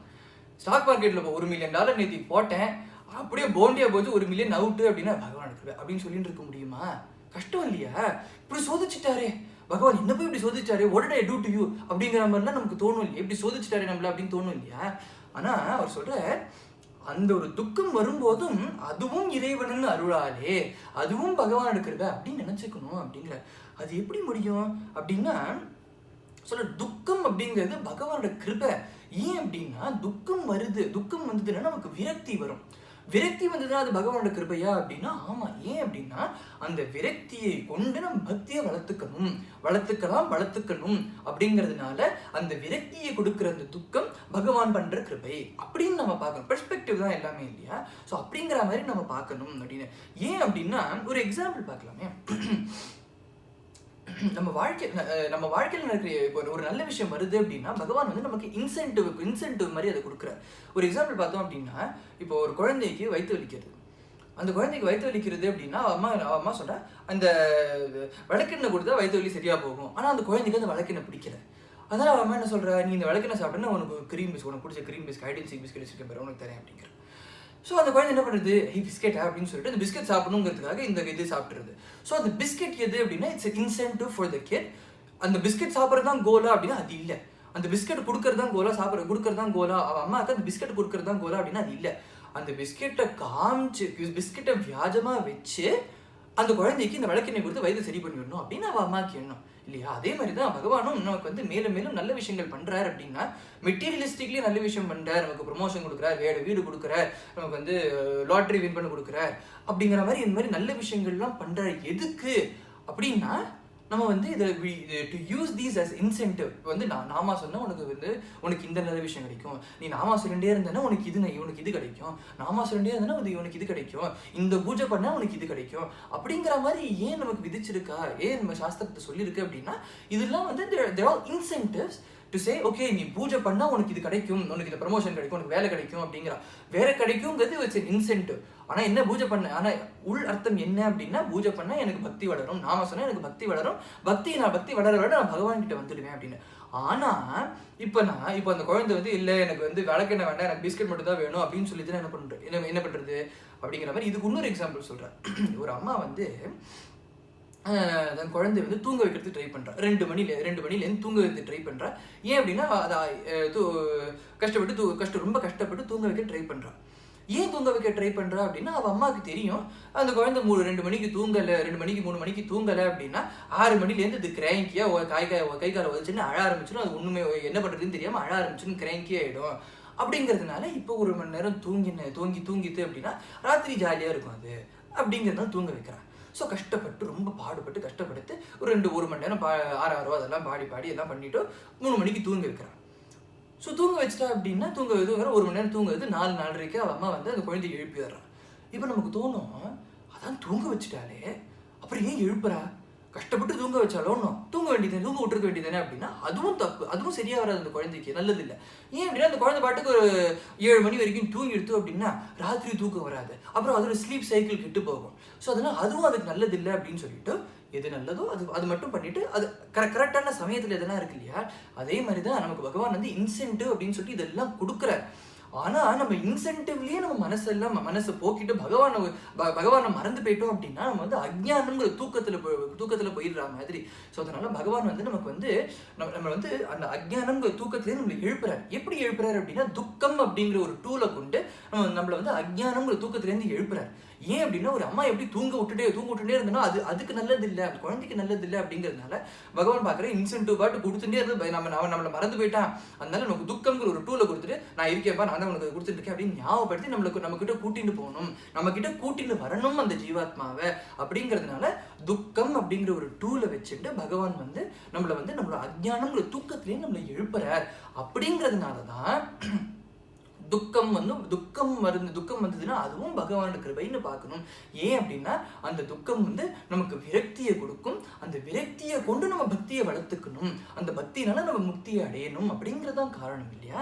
அதனால சொல்ற துக்கம் வருவதும் இறைவனின் அருளாலே விரக்தி வளரவே வராதாயின் வீணே. ஆனா அந்த துக்கத்தை கொடுத்தும் விரக்தி வராம விரக்தினால பக்தி வளராம let me try once again அப்படின்னு சொல்லிட்டு இதுலயே போனோம் அப்படின்னா அது வராது, வீணே, அந்த துக்கமும் வீணு தான், நீ கஷ்டப்பட்டது தான் மிச்சம் அப்படின்னு அவர் சொல்றாரு. ஸோ அதனால துக்கம் வந்தது அப்படின்னா நம்மளோட பெர்ஸ்பெக்டிவை மாத்திக்கணும். அதுவும் பகவானோட அருள் தான். ஏன் எப்படி பகவானோட அருள் அப்படின்னா துக்கத்தினால விரக்தி வரும், விரக்தியை கொண்டு பக்தியை வளர்த்துக்கணும், பக்தியினால முக்தி அடையணும். அப்படிங்கிறதுனால பகவான் வந்து தன்கிட்ட நம்மளை கூட்டின்னு போகிறதுக்காக யூஸ் பண்ற ஒரு டூல் துக்கம் அப்படின்னு நம்ம புரிஞ்சு பார்க்கணும். அப்படி பார்த்தோம்னா அதுவும் பகவானோட கிருபைன்னு பார்க்கலாம் அப்படின்னு அவர் சொல்றார். ஆறறிவுயிர்வரே அனைவரின் பார்வையும் வெளிமுகமேயாம் என்று உந்தி பெற, உள்முகமரிதம் என்று உந்தி பெற.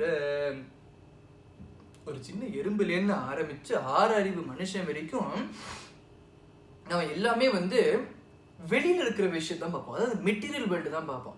யாருமே வந்து உள்ளுக்குள்ள இருக்கிற ஆத்மாவை பார்க்கறது இல்லை, உள்ளுக்குள்ள அந்தரியாமையா இருக்கிற பகவானா பார்க்கறது இல்லை.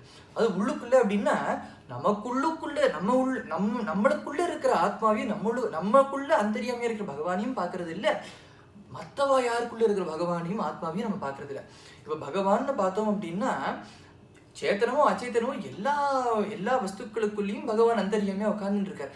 ஆனா நாம பார்க்கறதோ பகவான் அப்படின்னு பார்க்கல இல்லையா. நான் பார்த்தேன் அப்படின்னா இவன் மனுஷான்னு பார்க்குறோம், இவன் ஆண் பெண் அப்படின்னு பார்க்குறோம், இது சிங்கம், இது புலி அப்படின்னு பார்க்குறோம், இது கரடி அப்படின்னு பார்க்குறோம், இது வந்து மாமரம், இது பலாமரம், இது வாழைமரம் அப்படின்னு பார்க்குறோம், இது வந்து this is a chair, this is a table, this is a chair அப்படின்னு பார்க்குறோம், இது வந்து ஒரு ஸ்டூலு, இது வந்து ஒரு வுடன் கபர்டு, வார்ட்ரோப் அப்படிங்கிற மாதிரி நம்ம பார்க்குறோமே தவிர உள்ளுக்குள்ள ஒரு இவா மனுஷா, இவா புலி, இவா இது அப்படிங்கிற மாதிரி எதுவுமே பார்க்கறது அப்படிதான் பார்க்குறோமே தவிர மெட்டீரியல் விஷயத்தையே தான் பார்க்குறோமே தவிர நம்ம உள்ளுக்குள்ள இருக்கிற ஆத்மாவை நம்ம யாரும் பார்க்கறது இல்லை. அது ஏன் அப்படின்னா நம்ம என்ன சொல்றாரு, கவலைப்படாத, திஸ் இஸ் நேச்சர் அப்படிங்கிறார், it has become our nature அப்படிங்கிறார். அது எப்படி அப்படின்னா நம்ம பார்க்கலாம், நம்ம வந்து நயகரா வாட்டர் ஃபால்ஸ் அப்படிங்கிறோம். ஏன் வாட்டர் ஃபால்ஸ் அப்படின்னு சொல்றோம்னா because water falls from the cliff, it falls down, so water falls அப்படிங்கிறோம். திடீர்னு அந்த தண்ணி வந்து you know what I am bored of falling down, let me go up அப்படின்னு சொல்லுமா? சொல்லாது. திடீர்னு வந்து மேலேருந்து கீழே விடாம கீழே வந்து மேலே போகுமா? தண்ணி போகாது. Water always falls, that's is because that is nature இல்லையா. அதே மாதிரி இப்போ வந்து மேட்ச் ஸ்டிக் வச்சு நம்ம இது பண்ணுறோம், இப்படி நேரம் இப்படி வச்சுக்கிறோம் அப்படின்னா fire always points up. It's not because we're pointing the stick up. நம்ம இப்போ ஸ்டிக் அப்படி கீழே வச்சோம் அப்படின்னா it will still point up, நம்ம கையை சுட்டுரும் அது, right? Fire always points up because that is its nature. Water always falls down, fire always points up, we always look at the outside. நம்ம இன்னும் உள்ளுக்குற விஷயத்தை பார்க்க மாட்டோம். அது வந்து இது வந்து it has become our nature. ஏன் அப்படின்னா நம்ம வந்து சின்ன வயசுலேருந்து, அதாவது இந்த ஜென்மாலையும் சரி இது வரைக்கும் எடுத்த ஜென்மாலையும் சரி, நம்ம எப்போதுமே வந்து இதுவே பார்த்து இந்த மாதிரியே பார்த்து நமக்கு பழகிடுது இல்லையா. நம்ம வந்து உள்ளுக்குள்ள இருக்கிற ஆத்மாவை பார்த்திருந்தோம் அப்படின்னா, உள்ளுக்குள்ள இருக்கிற பகவானை பார்த்திருந்தோம் அப்படின்னா நமக்கு ஞானம் வந்து என்னைக்கோ நம்ம வந்து பகவானை அடைஞ்சிருப்போம். ஆனா அது மாதிரி எதுவுமே பண்ணாததுனால இப்போ நம்ம இருக்கோம் அப்படின்னா அதெல்லாம் பண்ணலன்னு அர்த்தம் இல்லையா. ஸோ அதனால அதெல்லாம் பண்ணாததுனால நமக்கு வந்து ஜென்மாந்தரமா இருக்கிற ஒரு ப்ராக்டிஸ், நம்ம வந்து வெளியில இருக்கிற விஷயத்தையே பார்க்கறதுக்கு ஜென்மாந்தரமா இருக்கிற ஒரு ப்ராக்டிஸ். ஸோ அதனால it has become our second nature, it has become our nature. அப்படிங்கிறதுனால தான் நமக்கு வந்து இதில் ஈடுபாடு வரமாட்டேங்கிறது. இப்போ ஒரு குழந்தைக்கே எடுத்துட்டோம் அப்படின்னா ஸ்லோகம் சொல்லு அப்படின்னா அது வந்து மூஞ்சி அப்படியே மூஞ்சி வந்து சுட்டி சின்னதாக போயிடுது. எல்லாரும் வெளில போய் விளையாடிட்டு இருக்கோம், என்ன மட்டும் ஸ்லோகம் சொல்றியா அப்படின்னு சண்டை போடுறது, அடம் பிடிக்காது அது, ரைட்? ஒரு ஸ்லோகம் சொல்றதுக்கு அடம் பிடிக்காது. ஏன் அப்படின்னா அது வந்து வெளியில் இருக்கிற விஷயத்துலேயே அது வந்து மனசு ஈடுபாடு இருக்கு. Because that's what we have been trained to do, we have trained ourselves to do for so many lives இல்லையா.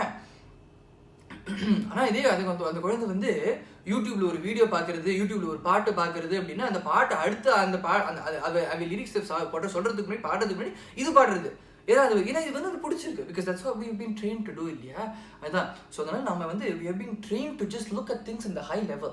நம்ம உள்ளுக்குள்ள என்ன அப்படின்னு நம்ம பார்க்கறதே கிடையாது. இப்போ நம்ம ஒரு விஷயத்த பார்க்குறேன் அப்படின்னா வெளியில இந்த மாதிரி தான் இருக்கு அப்படிங்கிறத நம்ம விட்டுடுறோமே தவிர உள்ளுக்குள்ள என்ன இருக்கு அப்படிங்கிற அந்த விசாரம் நம்ம பண்றது கிடையாது, நம்ம அதை பத்தி யோசிக்கிறதே கிடையாது.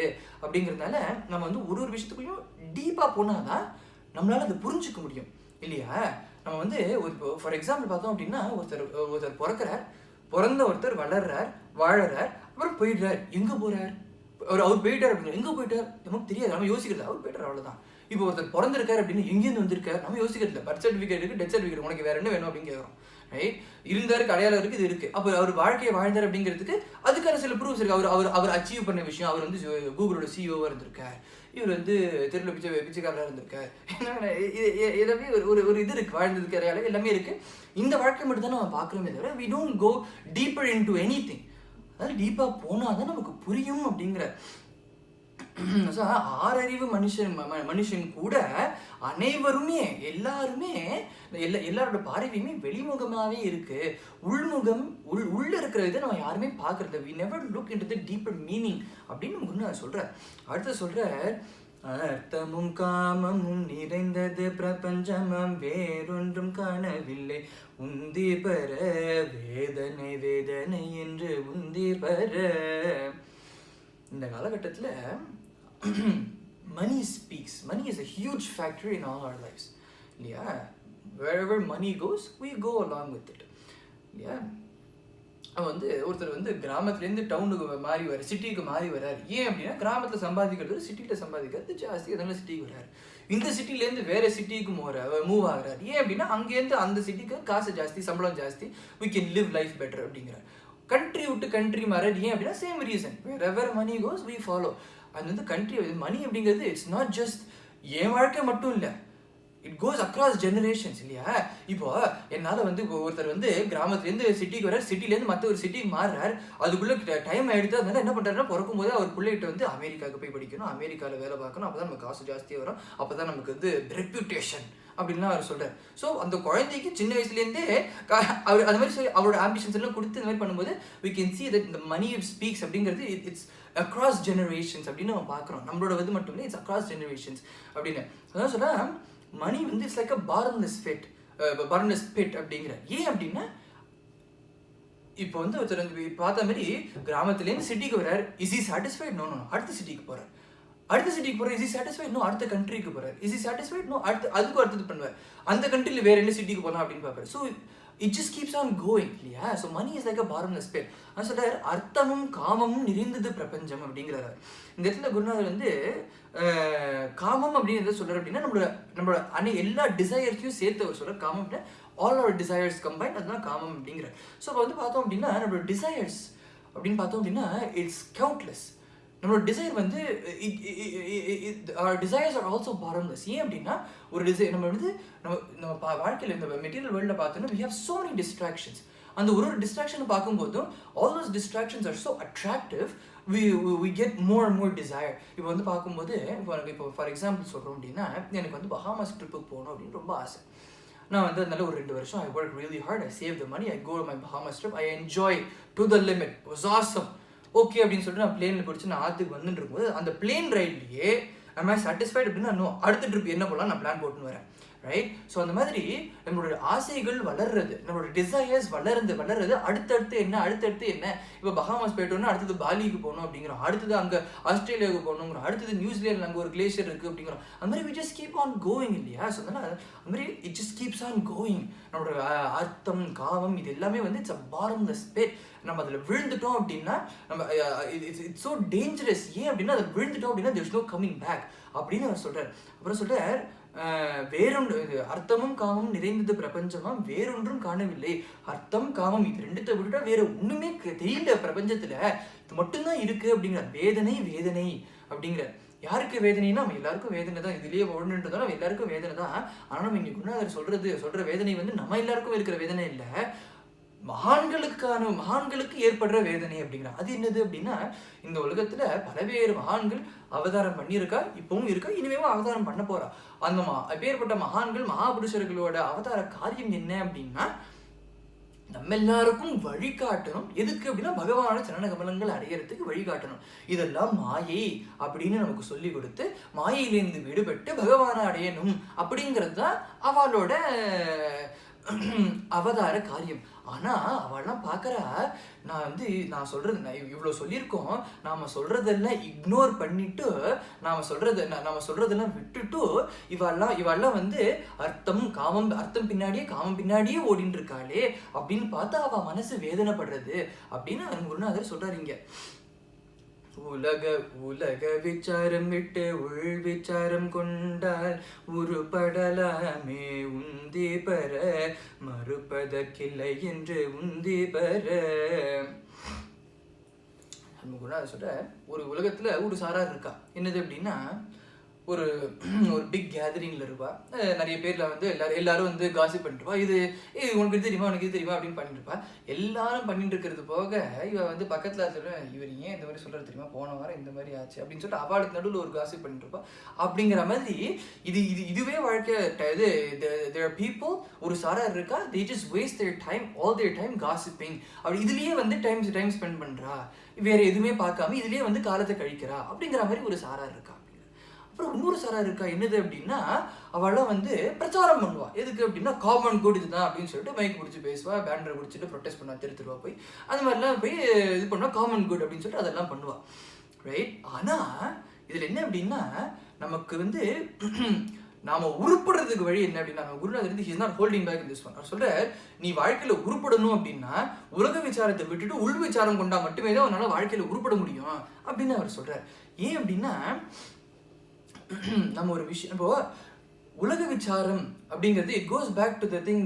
கப்பல் ஸ்லோகத்துக்கு முன்னாடி நம்ம பார்த்தோம் இல்லையா, நம்ம வந்து வெளியில இருக்கிற விஷயத்தை தான் நம்ம பார்க்குறோம், உள்ளுக்குள்ள இருக்கிற விஷயத்தை நம்ம பார்க்கறது இல்லை அப்படின்னு சொல்றோம் இல்லையா. It's same thing. ஒரு இட்ஸ் பேசிக்கலி கண்டினியூஷன். அதான் சொல்ற உலக விசாரம் விட்டு வெளியில இருக்கிறதெல்லாம் விட்டு உள்ளுக்குள்ள இருக்கிற என்னன்னு உள் விசாரம் கொண்டால அப்பதான் உருப்பட முடியும் வாழ்க்கையில அப்படிங்கிற. உள்ளுக்குள்ள என்ன இருக்கு அப்படின்னா உள்ளுக்குள்ள நான் யாரு அப்படிங்கிற ஒரு ஃபண்டமெண்டல் கொஸ்டின் இருக்கு இல்லையா. நான் ஏன் இங்க பிறந்திருக்கேன் அப்படிங்கிற மாதிரி ஃபண்டமெண்டல் கொஸ்டின்ஸ் இருக்கு இல்லையா. அதுதான் அவர் சொல்ற.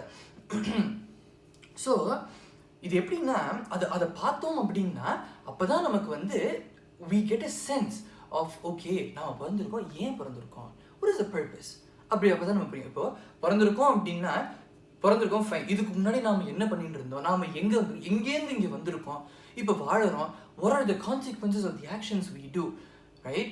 இப்போ தப்பு பண்ணோம்னா ஜெயிலுக்கு போறோம், அது இங்கே முடிஞ்சது. is there any long lasting consequences of what I do, right? சில பேர் சொல்லுவா you're hurting the soul அப்படின்னு சொல்லுவா.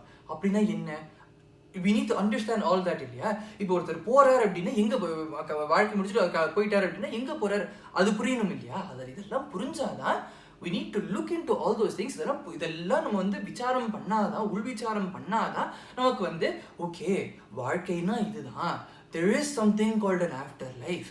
அந்த ஆஃப்டர் லைஃப்ல நம்ம என்ன பண்ண போறோம், அப்புறம் where do we come from, where do we go in the end, what is the purpose அப்படின்னு நம்ம இதெல்லாம் புரிஞ்சுக்க முடியும். எப்போ அப்படின்னா நம்ம உள்விச்சாரம் பண்ணாதான் முடியும். அப்படிங்கிறதுனால இது எப்படி அப்படின்னா எக்ஸாம்பிள் பார்த்தோம் அப்படின்னா ஒரு ஸ்டாக் மார்க்கெட்டில் பார்த்தோம் அப்படின்னா இது ஒரு கம்பெனி ஏன்னு வச்சுக்கோம். I want to invest in company A. எனக்கு ஸ்டாக் மார்க்கெட் கம்பெனி அந்த கம்பெனி ஏவோட நான் வந்து ஸ்டாக் மார்க்கெட்டை எப்படி what is the ட்ரெண்ட் அப்படின்னு நான் பார்க்குறேன். இப்போ நான் வந்து one day trend, today's trend, one day trend நான் பார்த்தேன் அப்படின்னா ஃபார் எக்ஸாம்பிளுக்கு அது வந்து இட்ஸ் அன் அப்வர்ட் ட்ரெண்ட். அதை பார்த்துட்டு oh my god it's so awesome, it's going upwards, it's doing great அப்படின்னு சொல்லிட்டு என் காசெல்லாம் இன்வெஸ்ட் பண்ணலாமா அப்படின்னா அது லூஸ் தரும். ஏன் அப்படின்னா I'm just looking at the one day trend. I might be right but I might be wrong too இல்லையா. ஸோ ஃபார் எக்ஸாம்பிள் இப்போ வந்து ஒன் டே ட்ரெண்டை விட்டுட்டு ஒன் வீக் ட்ரெண்டை பார்க்கலாம். இப்போ ஒரு பேச்சுக்கு பார்த்தோம் அப்படின்னா ஹைப்போதெட்டிக்கலி ஸ்பீக்கிங் அந்த ஒன் வீக் ட்ரெண்ட் வந்து it's a downward trend, but இன்னைக்கு மட்டும்தான் மேலே போயிருக்கு அப்படின்னா தென் we will rethink our strategy. நம்ம காசு இதில் போடலாமா, why is it going down அப்படின்னு நம்ம பார்ப்போம் இல்லையா. இதே ஒன் வீக்கு பதிலாக 1 year ட்ரெண்ட் பார்த்தோம் இல்லை 5 year ட்ரெண்ட் பார்த்தோம் அப்படின்னா then we get a much bigger picture, then we have a true understanding of how things are going, right? Okay என்ன மாதிரி விஷயம் நடக்கும்போது இது மேலே போகிறது, என்ன மாதிரி விஷயம் நடக்கும்போது இது கீழே வந்திருக்கு, இங்கே கீழே வந்திருக்குன்னா ஏன் கீழே வந்திருக்கு, இங்கே மேலே போயிருக்குன்னா எதனால மேலே போயிருக்கு, what is happening அப்படின்னு நம்ம புரிஞ்சுட்டு then we can make a well educated guess, then we can make a well educated decision, right? அதே தான் இந்த சொல்கிற நம்ம வந்து வெளி விசாரம் மட்டுமே பண்ணிட்டு இருந்தோம் அப்படின்னா நம்ம வந்து one day stock market one day trend பார்க்குற மாதிரி we will not get the whole thing, we will not get the entire picture. So அப்படி இருக்கும்போது whatever decision we're making will be the wrong one. We might get lucky but it's like taking a shot in the dark இல்லையா. So அதனால அவர் சொல்கிறார் we need to look at the 5 year trend. or 10-year trend or whatever. We need to look at the much bigger picture to see the true trend இல்லையா.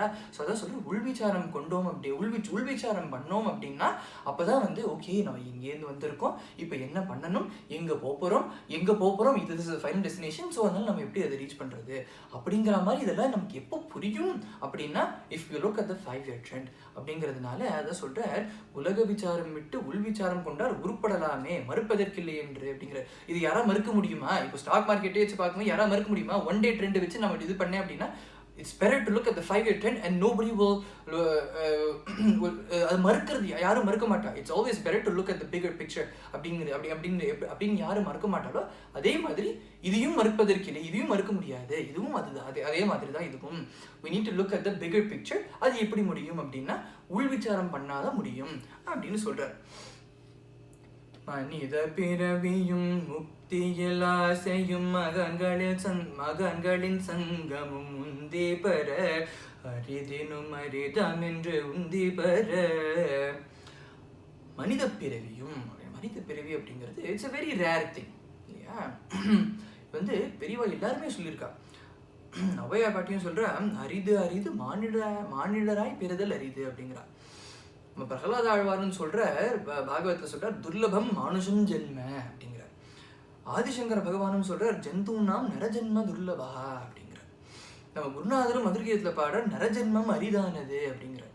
ஏன் எல்லாரும் நரஜென்மம் அரிதானது, மனுஷ ஜென்மம் இவ்வளோ கஷ்டமானது துர்லபமானது அப்படின்னு ஏன் சொல்றா அப்படின்னா ஒரு சிம்பிள் ஸ்டாட்டிஸ்டிக்ஸ்ல நம்ம பார்க்கலாம். ஏன் அப்படின்னா பாகவத்தில் சொல்லப்பட்டிருக்கு 84 லட்சம் விதமான ஸ்பீசிஸ் ஆஃப் லைஃப் இருக்கு, அதுல ஒண்ணுதான் மனுஷ ஜென்மா அப்படி ஹியூமன் அப்படிங்கிற ஹியூமன் ஸ்பீசிஸ் அதில் அந்த 82 லட்சத்தில் ஒன்று தான் அப்படிங்கிற. So statistically speaking what is the probability of getting a human birth அப்படின்னு பார்த்தோம் அப்படின்னா it's 1 divided by 84 lakhs. So we know that's a really small number. ஆனால் அந்த விஷயம் என்ன அப்படின்னா எந்த ஒரு ஸ்பீசிஸ் எடுத்துனாலுமே it's always 1 divided by 84 lakhs. இப்போ சிங்கமாக பிறக்கிறதுக்கு ஒரு ப்ராபபிலிட்டி என்னன்னா 1 divided by 84 lakhs. பறவையாக பிறக்கிறதுக்கு ஒரு ஸ்பேரோவாக பிறக்கிறதுக்கு ப்ராபபிலிட்டி என்னன்னா 1 divided by 84 lakhs. ஸோ அப்படி இருக்கும்போது எல்லாரும் ஏன் மனுஷனாக பிறக்கிறது கஷ்டம் மட்டும் பாடுறா, சிங்கமாக பிறக்கிறது கஷ்டம் ஏன் பாடவே இல்லை யாருமே அப்படின்னா there is a reason for that. ஏன் அப்படின்னா மனுஷனால மட்டுமே தான் கர்மா பண்ண முடியும். கர்மாவை சேர்த்துக்க முடியும், கர்மாவை கழிக்க முடியும் இல்லையா. இப்போ நம்ம முக்தி அடையணும் அப்படின்னா நம்ம கர்மா பேக் வந்து 0ல இருக்கணும், இட் ஷுட் பி எம்டி, அப்பதான் முக்தி அடைய முடியும். ஸோ இருக்கிற கர்மாவை கழிக்கணும், புது கர்மா சேகரிச்சுக்காம பார்த்துக்கணும், இல்லை நல்ல கர்மாவை சேர்த்துக்கணும். அப்படியே சேகரிச்சுக்கிறதே இருந்தாலும் நல்ல கர்மாவை சேர்த்துக்கணும் அப்படின்னு இருக்கும்போது மனுஷ பிறவியால் மட்டுமே தான், மனுஷ ஜென்மாவால் மட்டுமே தான் கர்மாவை சேகரிச்சுக்க முடியும், கர்மாவை கழிக்க முடியும் அப்படின்னு இருக்கும்போது this is the only true place where things happen இல்லையா. ஸோ அதனால தான் நம்ம மனுஷ ஜென்மா அப்படிங்கிறது ஒரு லேடரில் வச்சு பார்த்தோம் அப்படின்னா it's right in the middle. நம்ம நல்ல கர்மா பண்ணோம் அப்படின்னா we can go up in the ladder. go upனா என்னது அப்படின்னா ஒரு தேவர்களாவோ யக்ஷர்களாவோ கிண்ணறர்களாவோ பிரம்மாவரியந்தம் நம்ம வந்து நல்ல கர்மா பண்ணோம் அப்படின்னா போகலாம். நம்ம கெட்ட கர்மா பண்ணோம் அப்படின்னா we need to go down the thing. ஒரு யானையாவோ சிங்கமாவோ புழுவாவோ மரமாவோ செடியாவோ அந்த மாதிரி கீழே போகும். ஸோ மனுஷ ஜென்மா தான் that's where things happen. நம்ம பக்தி பண்ணும்போது எப்போ பக்தி பண்ண முடியும் அப்படின்னா மனுஷ ஜென்மால தான் நமக்கு இதெல்லாம் புரிஞ்ச பக்தி பண்ண முடியும் இல்லையா. ஸோ அதனால மனுஷ ஜென்மா அப்படிங்கிறது இட்ஸ் அவ்வளோ ஒரு அரிதான ஒரு விஷயம், துர்லபமான ஒரு விஷயம். அப்படின்னு அதனால தான் எல்லாரும் சொல்றா. Even though the probability of every species is 1 divided by 84 lakhs, மனுஷ ஜென்மாவோட மகத்துவம் அதுதான். மனுஷ ஜென்மால தான் திங்ஸ் ஹேப்பன் அப்படிங்கிறதுனால துர்லபம் மனுஷன் ஜென்ம அப்படின்னு எல்லாரும் சொல்றா. குருநாதர் சொல்ல மனித பிறவியும் முக்தியில் ஆசையும் அப்படிங்கிற. அடுத்து சொல்ற, இப்போ மனுஷனா பிறந்துட்டோம் 1 divided by 84, that's the probability we have got that one, right? So அது வந்து இப்போ நம்ம ஸ்டாட்டிஸ்டிக்ஸ்க்கு 1 divided by 84 lakhs. அது அடுத்தது முக்தியில் ஆசையும். இப்போ 8 billion people இந்த உலகத்தில் இருக்கா. அந்த 8 billion people எவ்வளோ பேர் there is no after life அப்படின்னு எவ்வளோ பேர் இருக்கா. நாஸ்திகள் எவ்வளோ பேர் இருக்கா, இயற்கைவாதிகள் எவ்வளோ பேர் இருக்கா, பகவான் இல்லை அப்படின்னு சொல்றவா எவ்வளோ பேர் இருக்கா, நான் எதையுமே நம்புறது இல்லை அப்படின்னு சொல்றவா எவ்வளோ பேர் இருக்கா, யோலோ அப்படின்னு சொல்றவா எவ்வளோ பேர் இருக்கா, ரைட். பக்தி இருந்தா கூட எனக்கு முக்தி அடையணும் அப்படின்னு ஆசைப்படுறவா எவ்வளோ பேர் இருக்கா இல்லையா. ஸோ அதில் பார்த்தோம் அப்படின்னா அது இட்ஸ் ஹேண்ட்ஃபுல் ஆஃப் பீப்புள் அப்படின்னு சொல்லலாம். ஸோ அப்படி பார்த்தோம் அப்படின்னா அதோட ப்ராபபிலிட்டி என்ன, அது வந்து 1 divided by 7 billion 8 billion ஏதோ ஒன்று, ரைட். ஸோ அப்படின்னு பார்த்தோன்னா அதோட ப்ராபபிலிட்டி எவ்வளோ அப்படின்னு பார்த்தோன்னா அதுவும் ரொம்ப கம்மி. ஸோ அதான் சொல்றேன், மனித பிறவியும் முக்தியில் ஆசையும் மகான்களின் சங்கமும். ஸோ முக்தி கிடைக்கணும் அப்படின்னு ஆசைப்படுற எவ்வளோ பேருக்கு மகான்களின் சங்கம் கிடைக்கிறது, ரைட்? ஸோ இந்த 3ம் யாருக்கு கிடைச்சிருக்கோ they have gotten the huge jackpot. ஏன் அப்படின்னா the probability of such a person of getting such a birth, of getting such a life is so low that யாருக்கு அதெல்லாம் கிடைச்சிருக்கோ அது வீணாக்கிடக்கூடாது. அப்பேற்பட்ட ஒரு நல்ல பிறவி இது வீணாக்கிடக்கூடாது அப்படின்னு. ஏன் அப்படின்னா நாம எல்லாருக்குமே அப்பேற்பட்ட ஒரு வாய்ப்பு கிடைச்சிருக்கு. அப்பேற்பட்ட ஒரு விஷயம் அப்பேற்பட்ட ஒரு சிச்சுவேஷன் சர்க்கம்ஸ்டான்ஸ்ல இருக்கும். ஏன்னா நாம எல்லாம் மனுஷாலா பிறந்திருக்கோம். நமக்கும் ஓரளவுக்கு பக்தி இருக்கு. நாம எல்லாருக்கும் முக்தி அடையணும்னு ஆசை. நமக்கும் நம்மளோட குருநாதர் போன்ற மகானோட சங்கம் நமக்கு கிடைச்சிருக்கு. ஸோ இதெல்லாம் கிடைச்சிருக்கும் போது நமக்கு பகவானோட கிருபை இல்லாம இது எதுவுமே கிடைக்காது. ஸோ பகவானோட கிருபையும் இருக்கு அப்படின்னு இருக்கும்போது all the stars have aligned perfectly அப்படின்னு இருக்கும்போது இப்பேற்பட்ட ஒரு விஷயம் வந்து அரிதினும் அரிதானது, அது வீணாக்கிடக்கூடாது அப்படின்னு நம்ம குருநாதர் சொல்றார். பகவானும் வந்து பாகவத்தில் பார்த்தோன்னா உத்தவர்கிட்ட சொல்றார், நிர்தேகமாத்மியம் சுலபம் சுதுர்லபம் அப்படிங்கிற சொல்ற மனுஷ ஜென்மா கிடைக்கிறது துர்லபமான விஷயம், ரைட்? சத்குருநாதர் அந்த மனுஷ ஜென்மா கிடைச்சும் சத்குருநாதர் கிடைக்கிறது அதோட துர்லபமான விஷயம். அதை விட பகவான் அனுகூலமா அப்பேற்பட்ட வாழ்க்கை பகவானும் அனுகூலமா இருந்து முக்தி கிடைக்கணும்னு ஆசையும் இருந்து பகவானும் அனுகூலமா இருந்தது அப்படின்னா அப்பேற்பட்ட ஒரு மனுஷன், அப்பேற்பட்ட ஒரு ஜீவன் வந்து அப்பேற்பட்ட ஒருத்தருக்கு வந்து முக்தி கிடைக்கல, முக்தி they don't reach Mukti, they don't attain முக்தி அப்படின்னு இருந்ததுன்னா அவன் வந்து ஆத்மஹத்தி பண்ணிக்கிறதுக்கு சமானம் அப்படிங்கிற. ஏன் அப்படின்னா இது எல்லாமே அலைனா இருக்கிற ஒரு சமயத்துல if we don't use this அரிதினும் அரிதான இந்த ஒரு சர்க்கம்ஸ்டான்ஸ், இந்த ஒரு சிச்சுவேஷன் நம்ம யூஸ் பண்ணிட்டு முக்தி அடையலை அப்படின்னா அது ஆத்மஹத்தி பண்ணிக்கிறதுக்கு சமம் அப்படின்னு நம்ம பகவானே சொல்றார், உத்தவர்கிட்ட சொல்றார். ஸோ அதான் நம்ம குருநாதரும் சொல்ற இப்பேற்பட்ட ஒரு அரிதான விஷயம் நமக்கு கிடைச்சிருக்கு, கோட்டை விடக்கூடாது.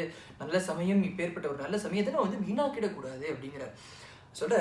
இதுவரை சொன்னதை இதயத்தில் நிறுத்தினால் இடை நாம மேகத்தை என்று உந்தி பெற, எவர்க்கும் எளிதாம் என்று உந்தி பெற. இதுவரை சொன்னதை இதயத்தில் இருத்தினால், ஏன்னா எந்த ஒரு விஷயத்தையுமே நம்ம இந்த காதில் விட்டுட்டோம் அப்படின்னா எது கேட்டும் பிரயோஜனமே இல்லை. கேட்டது எதுக்குன்னா இது வழியா போய் இதயத்துல இறுக்கி வச்சுக்கணும், கொண்டு சேர்த்துக்கணும், புரிஞ்சுக்கணும் அப்படிங்கிறது முக்கியம் இல்லையா? அதான் பண்ணணும் இல்லையா? அதான் சொல்ல இதுவரை சொன்னதை இதயத்தில் இருத்தினால் நமக்கு வந்து என்ன கத்தி அப்படின்னு நமக்கே புரிஞ்சிடும் அப்படிங்கிறார். ஸோ இதுவரை என்ன சொல்லியிருக்காரு அப்படின்னா ஆரம்பத்திலேருந்து பார்த்தோன்னா முதல் இதுலேயே வந்து நம்ம குருநாதர் வந்து இயற்கைவாதம் தப்பு, பொய்யானது, நாஸ்திகவாதம் பொய்யானது. ஸோ எப்போ இது ரெண்டும் பொய்யானதோ பகவான் இருக்கார் அப்படின்னு புரியாது இல்லையா? அப்படின்னு சொல்லிட்டு பகவான் இருக்கார் அப்படின்னு எஸ்டாப்ளிஷ் பண்ணுற. ஸோ இந்த ஜென்மா நமக்கு கிடைச்சிருக்கு அப்படின்னா பகவானை அடையிறது தான் அதோட பர்பஸ் அப்படிங்கிறதையும் நமக்கு சொல்லி கொடுக்குற. பகவானை அடையிறதுன்னு என்ன மார்க்கம் இருக்கு அப்படின்னா பல்வேறு மார்க்கம் இருக்கு. ஆனா எந்தெந்த மார்க்கம்லாம் வேதம் ஒத்துன்னு இருக்கோ அந்த மார்க்கத்துல போனாதான் நமக்கு வந்து பகவான் அடைய முடியும். வேதம் ஒத்துக்காத மார்க்கம், வேதம் சர்டிஃபை பண்ணாத மார்க்கத்துல நம்ம போனோம் அப்படின்னா we are guaranteed to fail. அதனால வேதம் சொன்ன மார்க்கம் வேதம் சொன்ன மார்க்கத்துல ஏதாவது ஒரு மார்க்கத்தை சூஸ் பண்ணி நம்ம பகவானை அடையணும். எந்த மார்க்கத்தை சூஸ் பண்ணணும்னா வேதம் அநேகமான மார்க்கங்கள் சொல்லியிருக்கு. ஆனா எதுக்கு நான் அதிகாரி அப்படின்னு பார்த்துட்டு அப்பேற்பட்ட ஒரு மார்க்கத்துல நான் போகணும். அது என்னது அப்படின்னா நம்ம குருநாதர் நாம எந்த மார்க்கத்துக்கு அதிகாரியோ அந்த மார்க்கத்தை நம்ம குருநாதர் நமக்கு எடுத்து காண்பிச்சு அந்த மார்க்கத்துல போ அப்படிங்கிறார். அதுதான் நம்ம குருநாதர் பண்ணிட்டு இருக்க. குருநாதர் என்ன பண்றாரு அப்படின்னா இவ்வளோ மார்க்கம் இருக்கு, இன்னும் இந்த மார்க்கம்லாம் ஏன் நமக்கு ஒத்து வராது அப்படின்னு சொல்றாரு. ஏன் அப்படின்னா ஏன்னா எல்லாத்துக்குமே வந்து ரெஸ்ட்ரிக்ஷன்ஸ், ஒரு அதிகாரி அப்படின்னு இருக்கு இல்லையா? இப்போ யாக யஜ்ஞங்கள் பண்ணணும்னா இவாளால தான் பண்ண முடியும் அப்படின்னு இருக்கு. வேதாத்தியனம் பண்ணவால தான் யாகம் பண்ண முடியும். வேதாத்தியம் பண்ணலைன்னா அவளுக்கு என்ன கதி இருக்கு இல்லையா? இப்போ அஷ்டாங்க யோகம் பண்ணணும் அப்படின்னா யாருக்கு அந்த சக்தி இருக்கோ அவளை தான், சக்தி இல்லாதவாளுக்கு அப்படிங்கிற ஒரு கேள்வி வரும் இல்லையா? So there are lots of restrictions. அதுதான் ஞான மார்க்கத்துக்கும் சரணாகதி மார்க்கத்துக்கும் there are so many restrictions. அதனால தான் நம்ம சொல்லணும், குருநாதர் சொல்ற இதெல்லாம் இருக்கு அப்படின்னு சொல்லிட்டு இந்த ஜீவன், இந்த உடல் வந்து டெம்பரரி தான் அப்படின்னு எல்லாம் சொல்லி கொடுத்து நம்ம வந்து பகவானை அடையிறது தான் நமக்கு பர்பஸ் அப்படின்னு சொல்லி கொடுத்து கடைசியாக சொல்ற இறை நாமமே கதி என்று உந்தி பெற நமக்கு இல்லை. ஸோ இது எதுவுமே நம்ம இந்த மார்க்கமே நமக்கு ஒத்து வராது, நமக்கு சரியா வராது. ஏன்னா நம்ம இதுக்கெல்லாம் அதிகாரி கிடையாது அப்படின்னு சொல்லிட்டு நம்ம எதுக்கு அதிகாரி அப்படின்னா இறை நாமமே, பகவான் நாமம் சொல்றதே நமக்கு கதி, பகவானோட நாமம் சொல்ற அந்த மார்க்கத்துக்கு தான் நம்ம அதிகாரி அப்படின்னு சொல்றாரு. ஏன் அப்படின்னா எல்லா மார்க்கத்துக்கும் ரெஸ்ட்ரிக்ஷன் இருக்கு, ஆனா நாமத்துக்கு எந்த ஒரு ரெஸ்ட்ரிக்ஷனுமே இல்லை அப்படிங்கிறது தான். எவருக்கும் எளிதாம் என்று உந்தி பெற, எல்லாருக்கும் எளிதாம் என்று. இப்போ யாக யஜ்ஞங்கள் பண்ண வேதாத்தியனம் பண்ணவாளுக்கு தான், வேற யாராவது யாக யஜ்ஞங்கள் பண்ண முடியாது அப்படின்னா இதுக்கு அந்த மாதிரி எந்த இதுவுமே கிடையாது. யாரா இருந்தாலும் பண்ணலாம். ஆண் பெண் பேதம் இல்லாம, வயசு பேதம் இல்லாம, ந கால தேச நியமஹ சௌச்சா சௌச்ச வினிர்மய அப்படின்னு நான் வந்து சென்னை இப்போ வந்து நாமம் சொல்லணும் அப்படின்னா நீ வந்து இந்தியாவில் சென்னையில இந்த ஒரு அட்ரஸ்ல தான் சொல்லணும், நாம வேற எங்கேயும் சொன்னா பிரயோஜனம் இல்லை அப்படின்னு கிடையாது. நான் இந்த உலகத்துல எங்க இருந்தாலும் சொல்லலாம். If I get the opportunity நான் 3க்கு கூட போய் சொல்லலாம், இல்ல மார்ஸ் கூட நான் போய் நாம சொல்ல எனக்கு அந்த இது கிடைக்கும், எனக்கு அதோட பலன் கிடைக்கும், நாம சொல்லலாம். அதிகாரம் உண்டு இல்லையா? அதே மாதிரி பார்த்தோம் அப்படின்னா எந்த ஒரு நியமமும் கிடையாது. அதாவது இன்னைக்கு கார்த்தால எழுந்து ஸ்நானம் எல்லாம் பண்ணிட்டு, பல்லெல்லாம் தேய்ச்சிட்டு ஸ்நானம் எல்லாம் பண்ணிட்டு கிழக்கு முகமா நோக்கி நேரம் உட்காந்து பத்மாசனத்துல உட்கார்ந்து 1 மணி நேரம் நாம சொல்லு அப்படிங்கிற மாதிரி எதுவுமே கிடையாது. நான் குளிக்கும் போது நாம சொல்லலாம், ராத்திரி தூக்கம் வரலன்னா நாம சொல்லலாம், பெட்டில் உட்காந்து நாம சொல்லலாம், ஆச்சாரமா சொல்லலாம், ஆச்சாரம் இல்லாம சொல்லலாம், சாப்பிட்டு சொல்லலாம், சாப்பிட்டு சொல்லலாம், சாப்பிட்றதுக்கு முன்னாடி சொல்லலாம், பின்னாடி சொல்லலாம். எந்த ஒரு நியமமும் இல்லாம எந்த ஒரு இப்ப சொல்லணும் அப்படி இப்ப மந்திரங்கள் அப்படின்னு எடுத்துட்டோம் அப்படின்னா மந்திரத்துக்கு மாத்திரை, ஒரு மந்திரத்துக்கும் ஒரு மாத்திரை இருக்கு, ஒரு அக்ஷர சுத்தம் தேவை, ஸ்வரம் இருக்கு. அதெல்லாம் தப்பா பண்ணிட்டோம் அப்படின்னா விபரீதமான ரிசல்ட் கிடைக்கும். விருத்தராசுரன் கேட்டா தெரியும். ஸோ அதனால பார்த்தோம் அப்படின்னா மந்திரத்துக்கு இவ்வளவுதான் இருக்கு. ஆனா நாமாக்கு இது எதுவுமே கிடையாது. எந்த ஒரு ஸ்வரத்திலையும் சொல்லலாம், அபஸ்வரத்திலையும் கூட சொல்லலாம், எந்த ஒரு இதுலயுமே சொல்லலாம். எந்த ஒரு நியமம் எதுவுமே இல்லாம ந தேச கால நியமஹ சௌச்சா சௌச்ச வினிர்மய அப்படின்னு எந்த ஒரு ரெஸ்ட்ரிக்ஷன்ஸுமே இல்லாம எல்லாருமே சொல்லலாம் அப்படின்னு இருக்கிறதுனால எளிதான மார்க்கம் எல்லாருக்கும் இருக்கா, எல்லாருக்கும் அதிகாரம் இருக்கிற மார்க்கம் அது அப்படின்னு. அதனாலதான் யுதிஷ்டர் வந்து பீஷ்மர் வந்து எல்லா விதமான தர்மத்தையும் சொல்லினதுக்கு அப்புறமா யுதிஷ்டர் கேட்கிற, இந்த தர்மம் எல்லாம் சொல்லிட்டு ஆனா இந்த சொல்லியிருக்கிற தர்மத்துல யாருக்காவது சொல்லியிருக்கிற தர்மத்துல ஒரு தர்மம் கூட யாராவது ஃபாலோ பண்ண முடியலன்னா அவளுக்கு என்ன கதி அப்படிங்கும்போது விஷ்ணு சஹஸ்ரநாமத்தை சொல்ற. விஷ்ணு சஹஸ்ரநாமத்துல 1000 நாமம் சொல்ல முடியலன்னா என்ன கதி அப்படின்னு பார்வதி தேவி கேட்கும்போது பரமேஸ்வரன் சொல்றார், ஸ்ரீராம ராம ராமேதி ரமே ராமே மனோரமே சஹஸ்ரநாமத்திலையும் ராமராமரானே அப்படின்னு. ராம அப்படிங்கிற அந்த ஒரு நாமம் சஹஸ்ரநாமத்துக்கும் துல்லியமானது, ஈடானது அப்படிங்கிற இது வந்து போதேந்திராவோட சரித்திரத்திலையும் நம்ம பார்க்கலாம். எப்பேற்பட்ட ஒரு விஷயத்திலேருந்து காப்பாத்தி கொடுங்கோ அப்படின்னு கேட்கும்போது அவர் வந்து சொல்றார், ராம ராம ராம அப்படின்னு சொல்லி அந்த பாவம் போகும்போது அம்மா கோவப்பட்டு திட்டுறா, இதுதான் உங்க அப்பா உனக்கு சொல்லி கொடுத்துருக்காரா அப்படின்னு திட்டுறா இல்லையா? சொல்ற ஏன்னா ராம ராம ராமன் எதுக்கு 3 தடவை சொல்ற, ராம அப்படிங்கிற அந்த ஒரு நாமத்திலேயே போயிடாது அந்த பாவம் எல்லாம் அப்படிங்கும் போது நாமத்தோட மகிமை நமக்கு புரியறது இல்லையா? அதனால நம்ம குருநாதர் சொல்ற, இந்த கலிகாலத்துல நம்மளோட கலெக்டிவ் கேப்பபிலிட்டி, நம்மளோட இண்டிவிஜுவல் கேப்பபிலிட்டி இதெல்லாம் வச்சு பார்க்கும்போது நமக்கான நம்ம எந்த மார்க்கத்துக்கு அதிகாரி அப்படின்னா நாம மார்க்கத்துக்கு மட்டும்தான் அதிகாரி. நாமம் ஒன்றே போதுமே வீண் பேச்சதற்கு ஹரி, நாமம் ஒன்றே போதுமே சாதனமும் நாமமாம் சாத்தியமும் நாமமாம், சாதனமும் நாமமாம் சாத்தியமும் நாமமாம், சம்சார வேதனை நீக்கி சாந்தி நல்கிடுமாம், நாமம் ஒன்றே போதுமே வீண் பேச்சதற்கு ஹரி, நாமம் ஒன்றே போதுமே.